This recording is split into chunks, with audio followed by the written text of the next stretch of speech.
नमस्कार, मैं डॉक्टर संतोष फिर से एक बार आपके सामने सीरियस टॉपिक पर आज फिर से बात करेंगे। सोलर फ्लेयर, लेटेस्ट अभी जो टॉपिक चल रहा है सोलर फ्लेयर्स, सूरज की कुछ डेंजरस किरणें सन के सरफेस से आ रहा है पृथ्वी की ओर। तो वो कलरफुल जो किरणें बहुत जगह पर आपने देखा होगा, न्यूज में सुना होगा। अभी फिलहाल कल परसों वो लद्दाख में भी दिखाई दिया, हरा, लाल, पिंक कलर, गुलाबी कलर का, या फिर अलग अलग कलर के सब जो किरणें यहां पर आकर पृथ्वी के सरफेस के ऊपर गिरती है, एक कलरफुल स्काई बनाती है। लेकिन जो सोलर फ्लेयर्स, जो शक्तिशाली किरणें सूर्य से आ रही है धरती की ओर, इंसान क्या, जानवरों के लिए भी, पक्षियों के लिए भी खतरनाक है। खास करके जब हम इंसान की बात करते हैं, कई सारे खतरनाक रोग पैदा कर रहे हैं। स्लोली ये इसीलिए हो रहा है, लोगों को पता नहीं चल रहा है, लेकिन बहुत जल्द आप इसका इफेक्ट देखेंगे। बहुत सारी जो बीमारियों के अंदर एक जो बीमारी मोस्टली होता है, उसके बारे में आज बात करेंगे। Solar rashes due to ultraviolet rays. बहुत ज्यादा अल्ट्रावायलेट की किरणें सोलर फ्लेयर के जरिए आ रही है धरती पर, और जो लोग ज्यादा इसके ऊपर इफेक्ट कर रहा है, जो इंसान की जो स्किन के ऊपर ये ज्यादा इंपैक्ट कर रहा है, उनमें कई सारी स्किन डिजीजेस दिखाई दे रहा है। जब वो प्रॉपर तरीके से आप उसका ट्रीटमेंट नहीं करेंगे तो पहले वो अल्सर होगा, फिर उसके बाद कैंसर में वो कन्वर्ट होता है। बहुत ही खतरनाक बीमारी है। बहुत सारे लोग सफर हो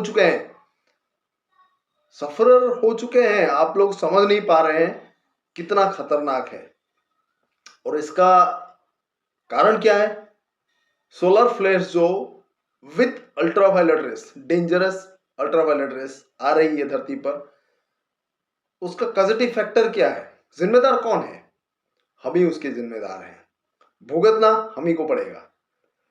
जिस तरह से हमने अपने ऑटोमोबाइल्स, हमारे जो इंडस्ट्रियलाइजेशन के चक्कर में जितनी कारखाना हमने बनाई है, जितनी जो चीजें गैस के रूप में, कार्बन मोनोऑक्साइड, कार्बन डाइऑक्साइड वगैरह वगैरह, जो क्लोरोफ्लोरोकार्बन जो एसी से निकलता है, वो जब एटमॉस्फेयर में गया, हमारा जो प्रोटेक्टिव ओजोन लेयर है, आपको पता होगा, उसको बड़े बड़े छेद हो गए हैं। तो अल्ट्रावायलेट रेस इजीली अर्थ के ऊपर आ रहा है और आपके स्किन को खराब कर रहा है।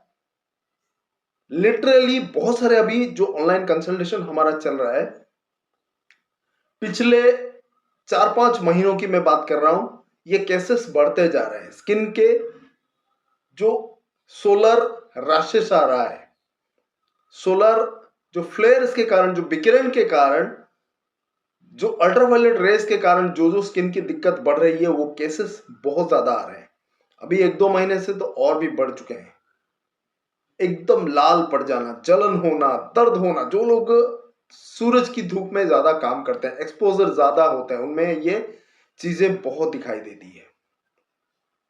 लाल पड़ जाता है, एक पर्टिकुलर हिस्सा वहां पर उभर आता है पिंपल्स की तरह। कभी कभी पस बनता है, कभी कभी इतना इन्फ्लेमेशन हो जाता है, भयानक जलन, दर्द, खुजली, और वो फफोले पड़ जाते हैं वहां पर। इतनी भयानक कंडीशन हो जाती है। तो उससे बचने का एलोपैथिक सिस्टम के ऊपर आप डिपेंड नहीं कर सकते। उनके पास कोई इलाज है ही नहीं इसका। एंटी एलर्जिक देंगे, एंटीबायोटिक्स देंगे, और अंत में स्टीरॉइड का सहारा लेंगे। एक्चुअल में देखें तो स्किन के मामले में एलोपैथिक सिस्टम के पास कोई इलाज है ही नहीं एक्सेप्ट स्टीरॉइड्स। स्टीरॉइड्स आप उसको डिडक्ट कर दें तो ये एकदम बेकार हो जाएगा। It's only steroids upon which the allopathic system sustains. जब आप यहां पर स्किन स्पेशलिस्ट के पास जाएंगे, उसको अगर आप कह दो कि आप स्टेरॉइड यूज नहीं कर सकते, तो वो हाथ खड़े कर देंगे, एक भी पेशेंट नहीं जाएगा। तो इट्स ओनली द स्टेरॉइड्स जिसके सहारे पर ये सारे स्किन स्पेशलिस्ट अपना रोजगार चला रहे हैं। ये बात नहीं करना चाहिए, लेकिन वो खुद मानते हैं उनके पास वो हथियार नहीं है। क्या करें, उनकी कोई गलती नहीं है, उनके सिस्टम के पास ही कोई ऐसा हथियार नहीं है कि वो लड़ सके इनके साथ। जो सोलर फ्लेयर्स जो आ रहा है, सोलर फ्लेयर्स ये दिक्कत पैदा कर रही है स्किन के ऊपर, रैशेस के ऊपर, और भयानक कंडीशंस पैदा कर रहे हैं। उनके पास एलोपैथी सिस्टम में कोई इलाज है ही नहीं, ना ही दूसरे पति में आप अगर आप जाओगे तो बहुत कम इलाज आपको मिलेगा। सिर्फ और सिर्फ होम्योपैथिक सिस्टम के पास इसका इलाज है, पुख्ता इलाज है, क्योंकि इट्स ए डायनामिक कॉज। जिस चीज से ये बीमारी पैदा हो रहा है दैट्स ए डायनामिक चीज, dynamic factor, that is a dynamic factor. तो उसके लिए जब आप डायनामिक मेडिसिन देंगे तभी वो कारगर साबित होगा और आपकी बीमारी को परफेक्टली क्योर कर पाएगा, वरना ये क्योर नहीं हो सकता। बार बार ऐसे आते रहेंगे और फ्लेयर्स दिन ब दिन और बढ़ते जा रहे हैं, बहुत डेंजरस होते जा रहे हैं। ओजोन का जो होल है वो बढ़ता जा रहा है और ज्यादा से ज्यादा अल्ट्रावायलेट रेस आ रही है और आपके कई सारे प्रॉब्लम्स क्रिएट होंगे आने वाले दिनों में, बहुत सारे प्रॉब्लम्स क्रिएट होंगे। आप देखना, जब तक नहीं सुधरेगा इंसान ना, वो कंडीशन और भी बदतर हो जाएगा। तो ये इसको स्किन रैशेस है। मैं 3 आपको इंपॉर्टेंट आज मेडिसिन बताऊंगा जिसको आप घर में डेफिनेटली रखिए अगर इससे आप बचना चाहते हैं। पहला है नेट्रोम्यूर, दूसरा आर्सेनिकम एल्बम, तीसरा एपिस्मेल। कई सारी और दवाएं हैं, मैं सबका जिक्र नहीं करूंगा, लेकिन ये 3 क्लिनिकली ज्यादा एक्शन करता है, अच्छा एक्शन करता है, क्विकली एक्ट करता है बीमारी को तुरंत खत्म करने के लिए। उसके बाद आप और भी कोई कॉन्स्टिट्यूशनल मेडिसिन दे सकते हैं। बहुत बार हमने जिक्र किया नेट्रम कार्ब, फॉस्फोरस, लेकेसिस, ऐसे कई दवाएं हैं जो बाद में दिया जा सकता है, लेकिन मोस्ट इंपोर्टेंट उनमें 3 दवा आप रख लेना। एक्यूट कंडीशन में बहुत क्विकली आप रिपीट कर सकते हैं, काम करता है फास्ट तरीके से। नेट्रोम्यूर, आर्सेनिकम एल्बम, एपिस मेलिफिका, ये 3 दवाइयों को 30-200 में आप रखिए। जब भी आपका कोई दिक्कत हो, जो आपके लिए मोस्ट सुइटेबल हो। सिम्टम्स तो मैंने कई बार इन वीडियोस में बता दिया, रेस्पेक्टिव जो वो नेट्रोम्यूर, आर्सेनिकम, एपिस के वीडियोस में मैंने बताया है, फिर भी मैं ब्रीफली बता देता हूं। नेट्रोम्यूर का जो लक्षण है, गर्मी में बढ़ता है, रशेस ज्यादा होता है, उसमें सेंसिटिवनेस ज्यादा होता है, लाल पड़ जाता है, खुजली बहुत होती है। एपिस में स्टिंगिंग स्टिचिंग पेन ज्यादा रहता है, सुई चुभोने जैसा दर्द, डंक मारने जैसा दर्द, और उसमें एक्नी जैसा, पिंपल्स जैसा बहुत ज्यादा हो जाता है। आर्सेनिकम एल्बम में प्यास ज्यादा रहती है, पेशेंट को थोड़ी थोड़ी पानी पीने को इच्छा करती है, और उसमें जलन भयानक होता है। इचिंग कम होती है लेकिन जलन ज्यादा होता है, और उस जलन जो होता है स्किन का रैशेस में, उसमें आप कवर अप करेंगे, थोड़ा गर्म पानी से उसको अप्लाई करेंगे तो उसको अच्छा लगेगा। गर्मी के कारण हुआ है लेकिन उसको गर्म पानी अप्लाई करेंगे तो उसको बहुत अच्छा लगेगा। That's the main characteristic symptom of arsenicum album. इस चीज को हमेशा ख्याल रखिए।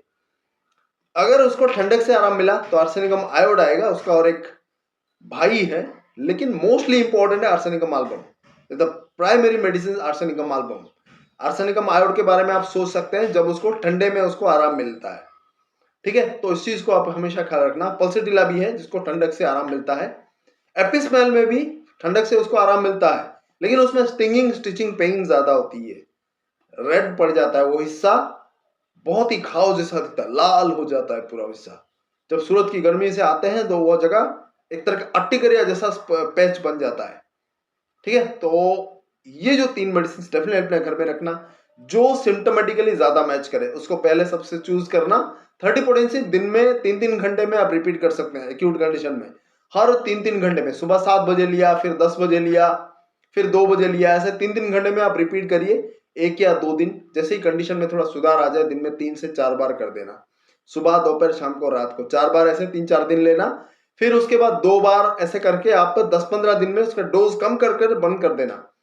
10 दिन के बाद 200 पोटेंसी का दिन में 3 बार 2 दिन ले लेना, या फिर दिन में 2 बार 3 दिन भी ले सकते हैं, कोई दिक्कत नहीं है। मान लो आपने नेट्रोम्यूर लिया, 10 दिन आपने 30 पोटेंसी का लिया, फिर उसके बाद 200 का दिन में 3 बार 2 दिन, या फिर दिन में 2 बार 3 दिन, ये 6 डोज होता है, कैसे भी लीजिए। 3-4 बूंद 30 का हो, 200 को 3-4 बूंद डायरेक्टली अपने जीभ में ले लिया, बहुत बढ़िया रिस्पॉन्ड करेगा, आपका एक्यूट कंडीशन में बढ़िया से रिलीफ करेगा। एपिस भी हो, आर्सेनिकम एल्बम हो। अगर आप चूज नहीं कर पा रहे हैं, दोनों सिम्टम्स मैच करें, तो 1-2 दवाई को आप ऑल्टरनेट करके भी ले सकते हैं, कोई दिक्कत नहीं है। कंफ्यूजन अगर हो रहा है, 1-2 दवाई को, जो बेस्ट सिलेक्टेड 2 दवाई लिया आपने, मान लो एपिस और आर्सेनिकम आपने लिया, तो उसको ऑल्टरनेट करके लीजिए, हर 2-2 घंटे में ऑल्टरनेट करके आप ले सकते हैं। 30 पोटेंसी में 200 में एक लेने के बाद, एक मेडिसिन आपने 200 में 2 दिन लिया, फिर दूसरा मेडिसिन को उसके नेक्स्ट 2 डेज में अभी आप ले सकते हैं। तो ये उसका पर्टिकुलर सीक्वेंस है जब भी आपको इस तरह का दिक्कत होता है। तो स्किन के मामले में होम्योपैथी से बेहतर कोई दवाई नहीं है। ये आप लिख के रख लें। Best of best medicine are available in homoeopathy, और क्रॉनिक डिजीज के लिए होम्योपैथी से बेस्ट आपको कहीं पर नहीं मिलेगा। डिजीज को परफेक्टली क्योर करता है। हमारे पास कोई स्टीरॉइड्स नहीं है, लेकिन होम्योपैथी का जो डायनामिक मेडिसिन है वो परफेक्टली आपके डायनामिक स्पेयर पर काम करेगा और बीमारी को जड़ से खत्म करेगा। तो ये था इंपॉर्टेंट, आज सोलर रैशेस के ऊपर हमने जिक्र किया। बहुत सारे स्किन डिजीज लोग सफर कर रहे हैं और उसको भयानक प्रॉब्लम हो रहा है। तो डेफिनेटली आप 3 दवाइयों को अपने घर में रखिए, अपने दोस्तों के साथ डेफिनेटली शेयर करें, सजेस्ट करें उनको कि होम्योपैथी का इस्तेमाल करें, तो परफेक्टली उनको क्योर मिलेगा। वरना ऐसे ही घूमते रहेंगे, शारीरिक तौर पे उनको कष्ट मिलेगा और मानसिक तौर पे भी वो खर्चांत होंगे, उनको बहुत सारा एंजाइटी, डिप्रेशन होगा और पैसा भी बहुत बर्बाद होगा। उससे बचाने के लिए होम्योपैथी का इस्तेमाल करें, अपने दोस्तों के साथ डेफिनेटली शेयर करें। और जाने से पहले मैं बता देता हूं, अगर आपने सब्सक्राइब नहीं किया तो डेफिनेटली सब्सक्राइब कर लीजिए, क्योंकि ऐसे बेहतरीन वीडियोस हम आने वाले दिनों में आपके सामने पेश करने वाले हैं जो आपकी जान बचा सकती है। तो बने रहे हमारे इस चैनल के साथ। डॉक्टर संतोष कुमार पाढ़ी मेरा चैनल है, और बात करेंगे और एक इंपॉर्टेंट टॉपिक के ऊपर नेक्स्ट वीडियो में। तब तक के लिए देखते रहिए और नमस्कार।